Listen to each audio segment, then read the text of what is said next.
الحمدللہ رب العالمین والعاقبۃ للمتقین الصلاۃ والسلام علی سید الانبیاء والمرسلین اما بعد فاعوذ باللہ من الشیطان الرجیم بسم اللہ الرحمن الرحیم۔ پہلے ایک مسئلہ بیان کیا تھا کہ اگر مرد کو مسجد میں احترام ہو جائے تو اس کو تیمم کر کے باہر آنا چاہیے،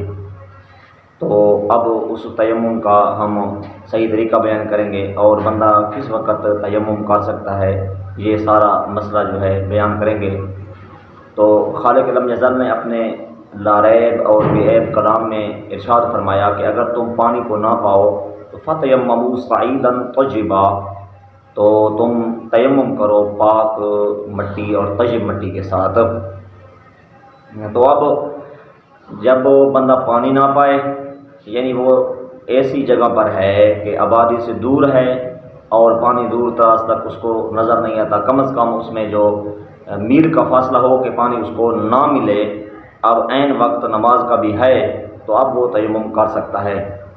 دوسرا وہ بندہ ہے جو گھر میں ہے، گھر میں پانی موجود نہیں ہے، گھر سے باہر پانی ہے لیکن اس کو خطرہ ہے دشمنوں کا، گھر کے باہر اس کے دشمن موجود ہیں، وہ نکلتا ہے تو وہ اس کو جان سے مار دیتے ہیں، تو یہ خطرہ اس کو لاحق ہے، تو اب وہ بندہ بھی تیمم کر سکتا ہے۔ دوسرا بندہ کہ گھر میں پانی نہیں ہے، ایک کنواں ہے وہاں پانی موجود ہے، اس کو پتہ بھی ہے، اس کے شار کے ساتھ ہے، وہ وہاں جاتا ہے تو وہاں درندے ہیں، وہ درندوں کے خوف سے وہاں نہیں جاتا کیونکہ درندے وہاں موجود ہیں، اس کو پھاڑ دیں گے، چیر دیں گے، اسی خوف کی وجہ سے وہ وہاں نہیں جاتا، یعنی جان کے خطرے سے۔ یا یہ ہے کہ وہ مریض ہے، کسی مرض میں مبتلا ہے، اس کو حاذق ڈاکٹر یا حکیم نے کہا ہے کہ اگر تو پانی استعمال کرے گا تو تیری مرض یہ بڑھ جائے گی، یا اس میں جو مرض کا ختم ہونا ہے یہ مرض طول پکڑ جائے گی، یا مرض بڑھ جائے گی، یا جو ہے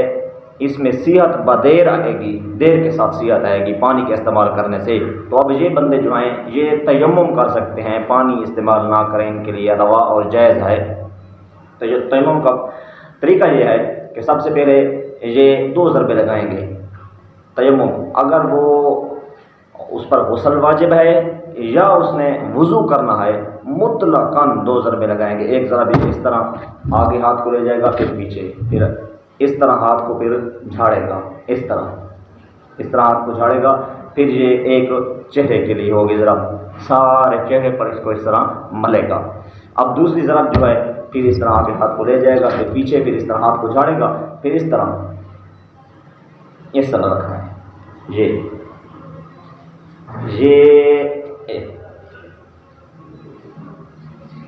اس طرح۔ تو اب اس کا تیمم یہ مکمل ہو گیا۔ اب اگر اس نے وضو کرنا ہے تو وضو ہو گیا، اگر اس نے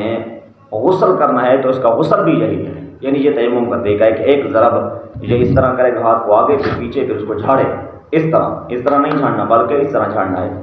اس طرح جھاڑے، پھر اس کو چہرے پر ملے، ایک ضرب چہرے کے لیے ہے، اس طرح ملے کہ کوئی جگہ اس بال اگنے سے لے کر تھوڑی کے نیچے تک، ایک کان کے لو سے دوسری کان کے لو تک جتنا بھی گول دے رہا ہے، اس میں کوئی چیز ایسی نہ رہے ذرہ برابر بھی جس پر ہاتھ نہ پھرا ہو۔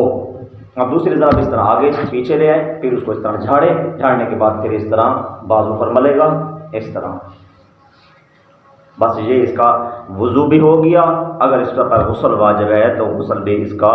ہو گیا۔ یہ ہے تیمم کا طریقہ۔ اللہ تبارک و تعالی دین و دین کی صحیح سمجھ عطا فرمائے۔ وآخر دعوانا الحمدللہ رب العالمین۔